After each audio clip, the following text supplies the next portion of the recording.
Russell Anderson, a young but promising attorney at a major law firm, was heading to the countryside, not for work, but for a personal visit. He hadn't seen his mother in 5 years. In fact, he had only been home to his small town twice in the past 10 years. Life in the city had kept him too busy. His demanding job, new acquaintances, friends, romantic relationships. He might have gone even longer without visiting if his mother hadn't called him before his vacation. "You should come home, at least for a bit. It's been 5 years. I miss you." 5 years? Wow. Okay, Mom, I have some time off soon. I'll come and stay for a week. Russell loved his mother and felt guilty for leaving her alone in their small town. Many times, he had invited her to move to the city with him, imagining how nice life would be together. She would take care of him, and they would keep each other company. But Evelyn Anderson always refused. "No, Russell. I belong where I was born. That's how it should be. Think about it. What would I do in the city? I'd be bored to death. You work all day, and I'd have nothing to do. I'd probably become talkative, intrusive, maybe even annoying. But here I have my home, my friends. I know everyone, and they know me. And besides, I can't leave your father's grave behind. And you, my dear, should be thinking about marriage instead of dragging your mother to the city." "Marriage?" Russell would laugh. "Where would I find someone like you? No other woman compares." "Oh, stop it," his mother chuckled. "The day you marry, you'll forget all about me." At 35, with a solid career and financial stability, Russell was still single. Women came and went, and some would have happily slipped a wedding ring on his finger. He knew it was time to settle down, but the truth was, he had never forgotten his first love, Lydia. Lydia had lived in the same town as his mother. They had been in love back when they were young. But then Russell left to build a future for himself, promising he would come back. Now, 10 years later, he was finally returning. The last time he had been home was for his father's funeral, 5 years ago. He hadn't seen Lydia then.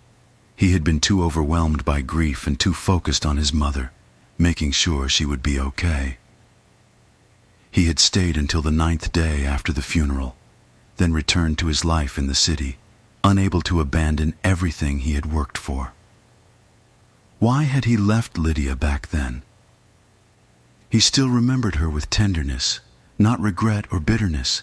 She had probably been hurt by his departure. "You have to understand, I can't stay. My whole future depends on this, maybe even yours." But where would I go? What would I do? How could I leave my parents? She had used the same arguments his mother now used to stay in town. Lydia had wanted him to stay, but she refused to leave. She never went to college, never pursued a career. She worked on her family's farm, and she expected him to do the same. But Russell had always been destined for more, and he had proven it over the years. He had graduated top of his high school class, though he hadn't won a medal. Instead of aiming straight for university, he had first attended a law college, gaining experience at a small legal firm before finally enrolling in law school. Meanwhile, Lydia had remained where she was, helping her struggling family, caring for her younger siblings, and never planning for the future. Russell had fallen in love with her at 25 when she was 17. Their romance had been brief, but full of magic. Every time he saw her, it felt like the world lit up. They met by chance. One day, as Russell was heading to a store, he saw Lydia step outside, struggling with a heavy grocery bag. The handle tore, and her items spilled onto the ground. Russell rushed to help, gathering everything into his bag and walking her home. Lydia later confessed she had nearly fainted when he approached and said, "Let me help you." That was how their short but beautiful love story began. Short, because Russell had to leave for law school. "I have to go, my love, but I'll come back for you very soon. Stay, please." "How can I? I have to build our future." But life in the city had a way of making people forget. At first he had meant to write, to call. But soon, college, work, and new experiences consumed him. Letters went unanswered. Calls were never made. And Lydia never insisted. She was probably married by now. Probably had kids just like her mother. Probably struggling with a husband who drank too much. "Maybe it's better if we don't see each other again," he thought. What if she looks at me blankly and says, "Oh yeah, I remember you. But I have to go. My cow is given." Evelyn Anderson took the phone from her son and adjusted her glasses, peering at the screen. "Yes, that's her," she said after a pause. "Lydia Mitchell, I can't believe you didn't know. She's been singing at Northern Lights for years now. Everyone around here adores her." Russell stared at the picture again. Lydia. His Lydia. Not some struggling housewife or exhausted mother with too many kids, but a successful singer. "So she never married?" he asked, trying to sound casual. His mother gave him a knowing look. "No, she didn't," she said. "Had plenty of offers, though, but she never settled down." Russell felt something stir inside him. What did that mean? Did she stay single because she hadn't found the right person? Or had she been waiting for someone? He shook his head, pushing the thought away. It was ridiculous. Too many years had passed. That evening, after dinner and a long talk with his mother, Russell found himself restless. His childhood home felt both familiar and distant, filled with memories but lacking a sense of belonging. He needed air. Without thinking too much about it, he grabbed his jacket and headed toward Northern Lights. The cafe restaurant was livelier than he expected. Soft golden lights glowed from within, and as he stepped inside, he was greeted by the warm hum of conversation and the soft clinking of glasses. The stage was small, intimate, set against a backdrop of deep red curtains. A pianist played softly in the corner, setting the mood. And then she stepped onto the stage. Lydia. She looked different, yet the same. Her long hair was now styled elegantly, her dress shimmering under the dim lights. But her eyes, those deep, expressive eyes, hadn't changed. Russell barely had time to take it all in before she started to sing. Her voice was rich, filled with emotion, pulling the entire room into her world. It wasn't just a performance. It was a story, a memory, a feeling that settled deep into the hearts of everyone listening. Russell felt frozen in place. Every note, every lyric brought back a flood of emotions he had long buried. Then, as the song ended and the audience erupted into applause, Lydia's gaze swept across the room and stopped on him. For a moment, time stood still. Their eyes met. Recognition, surprise, something else, something unreadable. Lydia faltered for just a second, her perfectly poised expression slipping into something more raw, more real. But then, with a small, unreadable smile, she nodded slightly and turned away, thanking the audience before stepping off the stage. Russell exhaled, realizing only then that he had been holding his breath. So, she had seen him. Now what? Russell sat frozen for a moment, watching as Lydia disappeared backstage. The cafe buzzed with conversation again, but he could hardly process anything around him. His drink sat untouched on the table. What now? Should he go to her? Would she even want to see him? Before he could decide, a waitress approached. "Excuse me, sir. Miss Mitchell would like to see you." Russell blinked in surprise but quickly nodded, rising from his seat. Backstage, the atmosphere was quieter. The air smelled faintly of perfume and stage lights. Lydia stood near a dressing table, her back to him, adjusting an earring in the mirror. "I wasn't sure it was really you," she said without turning around. Russell took a breath. "It's me." She finally turned, arms crossed, her expression unreadable. "So, back in town for a visit?" "Yeah, my mom hadn't seen me in a while. I thought it was time." Lydia gave a small knowing smile. 5 years, huh? Sounds about right." The weight of time hung between them. There were too many things left unsaid, too many questions neither had asked. "You look great, Lydia," Russell said, meaning it. "Thank you." She tilted her head. "And you look different, more serious, more grown up." He chuckled softly. "Well, time does that." A brief silence. Then she sighed, uncrossing her arms. "You just saw the poster today, didn't you?" "Yeah." "And you came here, just like that?" "Just like that," he admitted. Lydia studied him for a long moment, as if trying to decide something. Then, to his surprise, she smiled, a real warm smile, the kind he remembered from years ago. "Well then, Russell Anderson, since you're here, let's have a drink and catch up properly." And just like that, the years between them seemed to shrink. Russell followed Lydia to a quieter section of the cafe, where a small table near the back offered some privacy. A waiter quickly appeared, taking their drink orders, whiskey for him, a glass of red wine for her. For a moment, neither spoke. They just looked at each other, as if trying to bridge the gap that 10 years had left between them. "So," Lydia finally said, swirling her wine. "A big-time lawyer now, living in the city, important cases, expensive suits.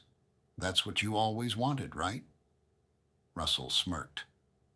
"Something like that." "And no wife? No kids?" "Not yet," he admitted. Lydia arched a brow. "I thought for sure some sophisticated city girl would have caught you by now." Russell shrugged, taking a sip of his drink. "I guess I was looking for something I couldn't find." Lydia held his gaze for a second longer before she looked away. "Life's funny, isn't it?"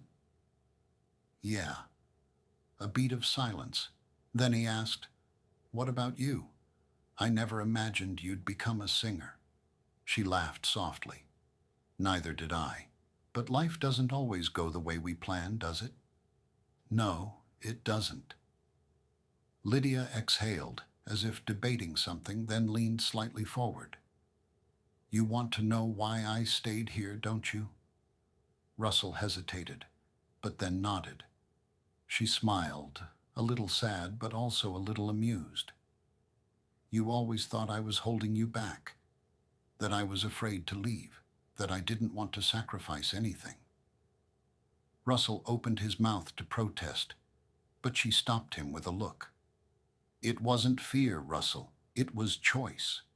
You wanted something bigger than this town, and I wanted something different." "You could have had more," he said quietly. "I have more," she countered, "just not in the way you think." Another silence stretched between them, heavier this time. "Did you ever think about leaving?" he asked. Lydia smiled again, softer this time. "Maybe once or twice, but I realized something a long time ago." "What's that?" She looked at him, her eyes steady. "You don't have to leave a place to build a life, and you don't have to stay to belong." Russell felt something shift inside him at her words. For years he had told himself she had let him go too easily, that she hadn't fought for him. But maybe she had simply made her own choice. And now, as he sat across from her, he wondered, was it too late for them? Or had fate just given them a second chance? Russell leaned back in his chair, studying Lydia carefully. There was a confidence in her now, something he hadn't fully noticed before. She wasn't the girl he had left behind. She was a woman who had built a life on her own terms. "So, you never regretted staying?" he asked.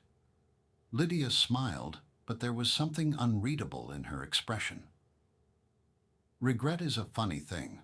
I could sit here and wonder what my life would have been like if I had gone with you. But I don't. Because this life, it's mine. I built it, just like you built yours." Russell nodded slowly. "I get that. I guess I just always thought—" He hesitated. "Thought what?" she prompted. "That maybe we weren't supposed to end the way we did." Lydia's fingers lightly traced the rim of her wine glass. "And how exactly did we end, Russell? You left. I stayed. That wasn't an accident. That was a decision." He sighed, rubbing his temples. "Yeah, it was." For a moment, neither spoke. The sounds of the cafe hummed around them, glasses clinking, laughter from another table, the faint notes of a jazz tune playing in the background. Finally, Lydia leaned in slightly. "Tell me something. If you had stayed, do you think you would have been happy?" Russell opened his mouth, then closed it. He didn't know. The truth was he had never allowed himself to imagine that scenario. Staying had never been an option for him, not back then. "I don't know," he admitted. Lydia gave him a small, knowing smile. "Exactly." Another pause. Then Russell chuckled, shaking his head. "You're not going to make this easy, are you?" "Oh, Russell," Lydia said with a smirk. "I never did." The night stretched on, and the conversation became lighter, drifting from the past to stories of their present lives. They laughed over childhood memories, shared ridiculous moments from their youth, and for a while it felt as if no time had passed at all. But eventually, reality settled back in. Russell checked his watch. It was late. "I should probably head back," he said reluctantly. Lydia nodded. "Yeah. Your mom would probably kill me if I kept you out all night." They stood, and for a moment, neither of them moved. There was something unfinished between them, something that neither of them knew how to put into words. "Lydia." "Russell." They both stopped, laughing softly. "You first," she said. He hesitated, then took a step closer. "Would it be crazy if I asked to see you again while I'm here?" Lydia studied him for a long moment. Then, with that same unreadable smile, she simply said, "Not crazy at all." As Russell walked back through the quiet streets of his hometown, he felt something he hadn't in years. Possibility. Maybe this trip wasn't just about visiting his mother. Maybe, just maybe, it was about finding out if some things were never truly lost.